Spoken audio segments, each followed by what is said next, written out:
দেখছেন।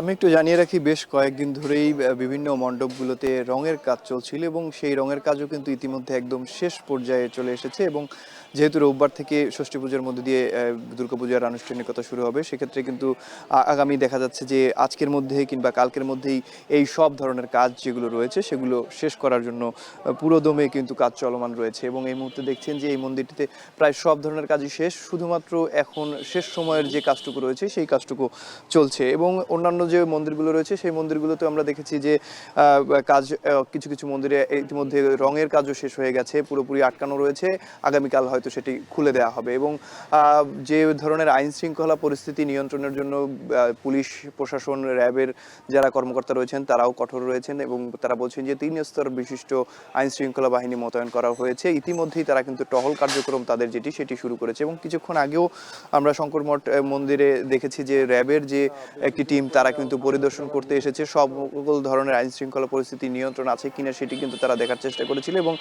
সাংবাদিকদের সাথে কিন্তু তারা কথা বলেছে, সে সময় তারা জানিয়েছে তারা ইতিমধ্যে 3 স্তরের যে তাদের আইন শৃঙ্খলা বাহিনীর যে তৎপরতা সেটি সম্পর্কে আমাদেরকে জানিয়েছেন এবং আরো জানিয়েছেন যে তাদের টহল কার্যক্রম ইতিমধ্যে শুরু হয়ে গেছে। এছাড়াও যারা সিভিল পোশাকে থাকবেন তারাও কিন্তু বিভিন্ন মণ্ডপগুলো ঘুরছেন এবং কোনো ধরনের অপ্রীতিকর ঘটনা যাতে না ঘটে সেক্ষেত্রে তারা তৎপর রয়েছেন বলে আমাদেরকে জানিয়েছেন। এবং আরেকটু জানি যে যারা কর্তৃপক্ষ রয়েছেন কিংবা সংশ্লিষ্টরা রয়েছেন তারা বলছেন যে এবারের দুর্গাপূজা আগামী বেশ কয়েকবারের তুলনায় অনেক ভালোভাবে তারা উদযাপন করবেন, এমনটি তারা জানিয়েছেন। একই সাথে বিভিন্ন ধরনের আলোকসজ্জায় পুরো সড়ক, বরিশাল নগরীর যে সড়কগুলো রয়েছে সেগুলো কিন্তু পুরোপুরি সজ্জিত করা হয়েছে। এবং আরেকটু জানিয়ে রাখি যে এবছর বরিশাল মহানগরীতে 47টি পূজা মণ্ডপে পূজা অনুষ্ঠিত হচ্ছে। এর মধ্যে এবছর 2টি পূজা মণ্ডপ বেড়েছে গত বছরের তুলনায় এবং জেলায় প্রায় 640টি মন্দিরে কিন্তু এই দুর্গাপূজা অনুষ্ঠিত হচ্ছে। এবং জেলাতেও কিছুটা বেড়েছে, 38টি মণ্ডপ এবার নতুন করে কিন্তু বেড়েছে যেগুলোতে দুর্গাপূজা অনুষ্ঠিত হচ্ছে। তো সব মিলিয়ে বলা যায় বরিশালে উৎসবমুখর পরিবেশে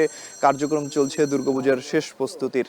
তো বরিশাল থেকে এই ছিল আমার কাছে সব শেষ। শাম্মী।